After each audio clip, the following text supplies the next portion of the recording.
ওই জামানার মানুষগুলা সোনার মানুষ ছিল, জোরে বলেন ঠিক কিনা?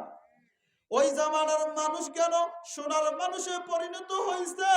তার কারণ হইল বাদশাহ হলো জান্নাতি, জোরে কন্যা সুবহানাল্লাহ।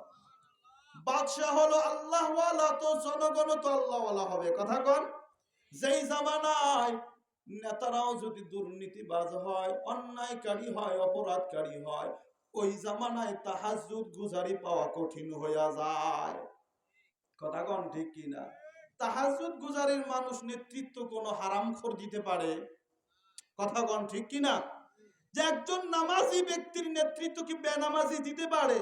এই জন্য কয় বড় উপরের লেভেলেরা অন্যায় করলে নিচের জনগণও অন্যায়কারী হয়ে যায়। ওই জামানার মানুষের ইতিহাস সোনালী অক্ষরে লেখা আছে, তার কারণ হলো ওই জামানার মানুষ, রাজা বাদশার খলিফা আর নেতারা ছিল জান্নাতি, জনসাধারণ ছিল জান্নাতি, জোরে কন্যা সুবহানাল্লাহ।